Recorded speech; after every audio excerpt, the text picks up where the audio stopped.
Hello, Remarkable Practice. I'm Justin Maxwell, and this is William Larson. We're with Big Life Financial, and today we are going to be teaching you about the R&D tax credit, how to save money on the R&D tax credit, but more importantly, how to save money on the R&D tax credit and turn it into generational wealth. What we have found is that the vast majority of chiropractors, if they do take action on things like the R&D credit, they miss that last step of actually turning something into wealth.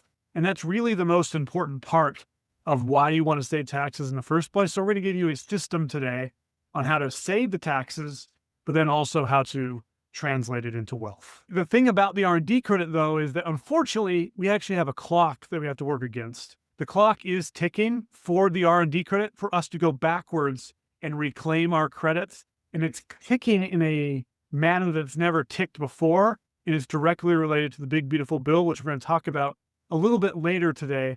But I do want to emphasize that if we are going to take advantage of the R&D credit for 22, 23, and 24, the clock is ticking for us to go amend our taxes and get the money back from the IRS. Just as a reminder of who Big Life Financial is, we have been a TRP partner since 2017.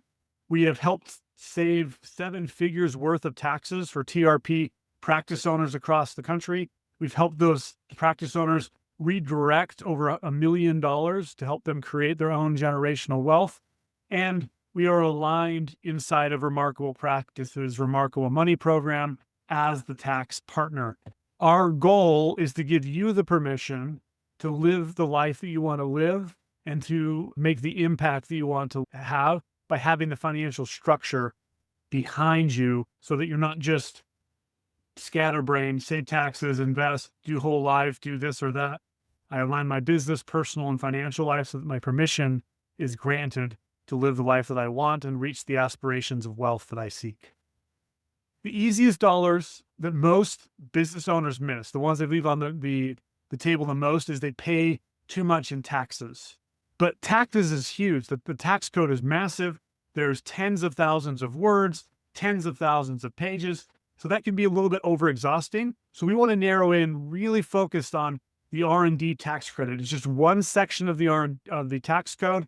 And we have found that about 70% of chiropractors who look into the R&D credit have qualified for the R&D credit in their practice, but they haven't claimed it, which means they're leaving those dollars on the table and missing out on those dollars coming into their life. From 22, 23, and 24, the R&D credit was really not cost effective for most people. Now, you could have claimed it could have been cost effective. It just took longer to claim. But last year, the big, beautiful bill was passed and it fixed the R&D credit for 22, 23, and 24. You used to have to delay the R&D credit over a 5-year period. You now can claim the full R&D credit all at once in an instant for 22, 23, and 24. The problem is that there's a deadline. So because the tax code was different for 22, 23, 24, the IRS gave everyone a 1-year window to go backwards, claim the R&D credit, claim it all at once, but you don't have the normal 3-year time frame that you have to amend your taxes. You now have to do it by July 6th, 2026. So we have 7 months, 6 months now to claim the R&D credit. If you qualify, go backwards, amend your taxes, and have the IRS send you money back that you overpaid in taxes in order to do that. If you pass July 6th, you're going to miss out on all the money that you could have had you claimed it by July 6th. Now, what can you expect? Like, what does this mean? Like, how many dollars theoretically does this mean for you? We've found that most chiropractors usually qualify for about $3,000 to $5,000 per year for R&D credits, which means if we do 22, 23, 24, that's about $9,000 to $15,000 total coming back into your life that was not there previously, where the IRS is sending you a check. So the question you have to ask yourself is $9,000, is $15,000, is $10,000 enough for me to take action on this? We have another subset of chiropractors who do higher revenues and do more experimentation in different projects. They're getting about $15,000 to $20,000, and what they're looking at is $45,000 to $60,000 in their pocket for taking action on this thing. So is that motivating enough to take action That's only for you to decide on if you should investigate this or not. Now, what we have found is that a lot of people will automatically self-disqualify themselves. They're going to say, oh, that's not for me. My practice doesn't do that. R&D sounds like white coats, test tubes, engineering. I don't do any of that stuff. But the problem is that they're taking the words research and development and they're applying their own definition to them, not the definition that the IRS has given. And so it's really important that we apply the definition the IRS has given, not our own definition, because we have found that people that do qualify don't claim it because they've created this own definition in their head, and we don't want you to do that. So I'm going to give you a self-qualification quiz so that you can determine, should I investigate this or not? So if you answer two of these positively yes, it's going to be worth your time to investigate. Even if you don't qualify, let a professional tell you don't qualify. You don't self-disqualify. Let a professional do it. So if you say yes to at least two of these, it's worth investigating. So number one, is your revenue greater than $400,000 a year?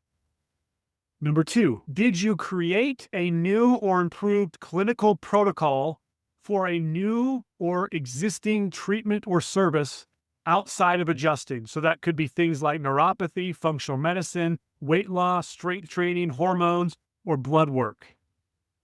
Number three, did you invest in new technologies that could be x-rays, lasers, shockwave, decompression, TENS units, insights, etc.? And then did you create or improve protocols and or workflows to implement those new technologies into your practice? Number four, did you create new or improved automations, implement AI, update or test software, tune in algorithms or rules to improve throughput, denials, or outcomes? Number five, did you design or adopt a new or improved imaging or measurement method? So that could be positioning, motion analysis. Number six, did you change or improve patient flow or clinical processes to cut time and or error? Did you try to become more efficient? Number seven, did you prototype or materially alter braces, inserts, devices, etc.? Number eight, did you work with a vendor, engineer to modify hardware, firmware, configuration beyond the standard that was built when you got it? Number 10, did you set up a new or improved outcome tracking? So dashboards, reports, before and after photos, timing metrics. And then did you adjust your treatment plan based on what you saw? If you did at least two of those things, you said, yeah, I think I did that thing. Schedule a time right here. We offer you a free complimentary at our expense review of your situation to determine whether you qualify or not. Our R&D team has done over 1,000 of these, and we will help you determine whether you qualify or not. And if you don't qualify, there's no harm done. You spent 30 to 45 minutes having a discussion and you didn't qualify, that's great. But if you did qualify, that $3,000 to $9,000 to $15,000, the $40,000 to $60,000 is on the table for you. So you can schedule that call right here. After you've received this information, so you know the R&D credit exists, you know there's a deadline, you know that a lot of chiropractors typically qualify, you know that you shouldn't self-diagnose out, you now have three choices. You can just stay doing what you're doing, ignore all the information, don't investigate it, forfeit the funds, and just keep paying maximum tax value. You can go through the process, claim the credit, but then spend all the cash and let it go into the ether of unconscious spending, and you'll end up exactly where you were had you paid the IRS, but you got to spend it instead of the IRS. So that's a better thing. Or path three is you can claim and then redeploy the credits, let those buy assets for you, and let that start to create the wealth that you're looking for. There is no right or wrong answer. This is 100% up to you, but you choose the path and be happy with the path that you've chosen. And William is now going to show us how do we claim these credits, but transform it into wealth. Thank you, Justin. Fantastic. I think people don't really know what's out there until you look. So, today we're talking about something that might sound too good to be true. Money that's already yours, sitting with the IRS, just waiting to be claimed. That's the R&D tax credit. But here's the thing that is most important of what we're sharing with you today. Finding $20,000, $30,000, or even $50,000 in R&D credits won't change your financial future. Not if you just go buy a new car or put in a pool or you take a spontaneous vacation. The question is, will you use it as fuel or will you let it evaporate? Now, a little bit about me. And Justin's been around with TRP. I'm with the Big Life Financial. And I just want to say a little bit about myself as someone who watched the hardest working person I know arrive at retirement underfunded and overwhelmed. I knew something wasn't right. My mom had worked so hard, but it didn't translate into financial freedom. But after helping her put the pieces of her financial picture together, I saw how this clear picture and confidence changes everything. And now I help people organize their financial lives, help them put together those pieces of the puzzle to create confidence and clarity in building their financial future. In 10 years, you will arrive, but the question is, where? Do you want to arrive financially confident with choices or limited by what you can't afford? The difference isn't just about how much you make, it's about the systems you put in place today to capture more of what you earn. Now, that's where the financial operating system comes in. Here's what we know to be true. We've coached hundreds of clients, and the empirical data proves that a financial operating system helps our clients save more of what they're earning. We're seeing our clients save around 25 to 30% of their income after implementing the financial operating system. Most people are treating money like it's random. $100 comes in and it just goes somewhere, maybe savings, maybe bills, but it disappears. And that is human nature. It leads us to believe that if we have extra money, there's something else we need to buy. But what if every dollar that came into your life had a job? What if every dollar knew exactly where to go and what to do? And that's what we call a financial operating system. When $100 comes in, every dollar has a job and it knows exactly where to go, to your operating account, to your opportunity fund, to attacking debt. The rest flows through your wealth building infrastructure. And this isn't just budgeting. This is creating a velocity of money. Velocity of money is how fast money moves through your system to reach its highest and best use. The faster the money moves with purpose, the greater and faster your wealth grows. Think of it like money sitting still, like water in a pond. It stagnates, right? But money flowing through a system with purpose, that's like a river generating hydroelectric power. And that's the power that's going to fuel your wealth building. Now, building wealth starts with a strong foundation. In the early phase of building wealth, you need to focus on that foundation first. You wouldn't start picking out curtains and artwork before you've laid the foundation and put up the walls. So the same with wealth. In the first phase, you want to build your foundation. You want to automate cash flow, establish this financial operating system, and leverage safe vehicles to create a strong base of capital to build your opportunity fund. Now, in phase 2, we want to build out the wealth infrastructure. Once your foundation is solid, you need the infrastructure to hold real wealth, just like a house needs walls and a roof before you decorate. This is where the two parallel paths are critical. Everyone's building wealth, and they need to focus on these two paths simultaneously. The first path is wealth accumulation, and we know how wealth builds. It's slowly over time until it hits that inflection point, and then it grows exponentially. But it takes time, and you need to stay on this path consistently. Now, path 2 is wealth protection, and here's what most people miss. You also need to protect what you're building. The question isn't just if you need protection, it's how much protection, what type of protection, how long do you need to protect it? Because if something happens to that wealth curve before we reach that inflection point, everything you've built up to that point disappears. The protection is part of your wealth infrastructure. It's part of that strong foundation. Now, as your practice grows, as you're building more wealth, as your revenue is growing, tax strategy becomes more important. Because now, as it matures, there's one thing that will accelerate or destroy wealth faster than almost anything, and that is your tax burden. You need to keep more of what you're earning, and here's what most people don't understand. The tax code is nothing more than a manual of incentives and penalties. The government wants to incentivize business owners, people like yourself who've already shown the willingness to risk and invest in the economy. So they give you tax advantages. R&D credits are just one of those tax advantages. They're not a loophole. They are just an incentive that you've already earned by reinvesting back in your business. And we can use tax strategy as part of accelerating that wealth building, taking what you've already overpaid to the IRS and putting it to work in your financial operating system. I want to tell you about two clients that we worked with recently.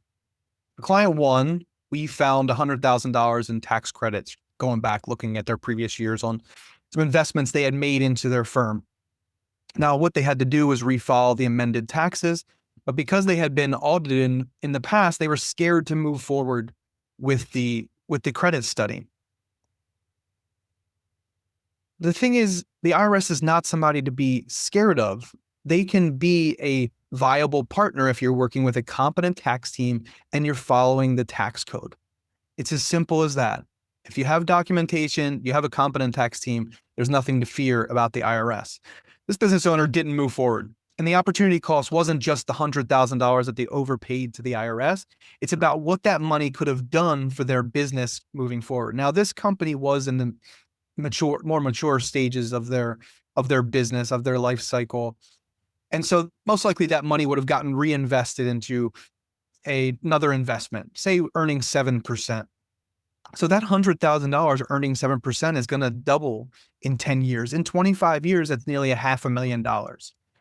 So you can see that that money wasn't just about the $100,000 that they overpaid to the IRS. It's about what that money could continue to do growing within the wealth infrastructure.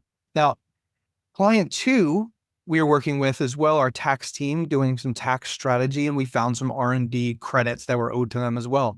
They reinvested $100,000 back into their business, some different procedures, a new machine, and they saw a 56% return on investment in the first year alone. That investment is going to go down a little bit, but over the life of that investment in 10 years, they're going to see about a 24% return on investment.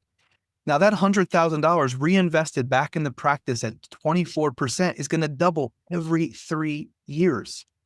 So by the time 10 years gets around, that $100,000 has turned into $1 million on the balance sheet, $1 million asset. So it's not just about the overpayment to the IRS. It's about what that money can do moving forward when we reinvest it back into our practice or into another income producing asset. Now, as you reach the later stages of your practice and you move into this wealth diversification phase, there's a critical question, and that's, how do I invest my money? You don't want 100% of your net worth tied up in the value of your business. With the financial operating system, you should be taking chips off the table so that the sale of your practice is just the icing on the cake, and that's going to be there for the next launch into your next phase. Now, the fatal flaw in traditional retirement planning is the advisor wants you to invest in some mutual fund, and they want you to continue to reinvest it back into that mutual fund so that they can continue to manage that money. But the real key to investment success is asset allocation and creating income with your assets. That's what the wealthy do. And if you think like the wealthy, you want to create more cash flow into your system. The rate of return is the wrong obsession. Here's where we started. The R&D credits can give you $20,000, $30,000, or even $50,000 or more back from the IRS, but that's not what's going to change your financial future. What changes your life is what you do with it, how you put that money to use in building wealth. Will you let it evaporate, or will you accelerate your wealth building system you've already put in place? And say the best time to plant a tree is 20 years ago, and the second best time to plant a tree is today. No matter the stage of your business, time is your adversary or it's your enabler. Wealth takes time to build, as we know. It doesn't happen overnight. And I think this parable sums it up. 10 years from now, you'll wish you had started today. So the choice is yours. What will you do from here? If you've answered yes to two of those questions, you probably qualify for R&D credits. Now, if you decide to move forward and file for those credits, the question is, what do you do with them? How are they going to improve the quality of your life? How are they going to build wealth for you? The choice is yours. And if you want to get started today, you can schedule a call with one of our financial coaches. and we can look to see what kind of credits you're due back from the IRS.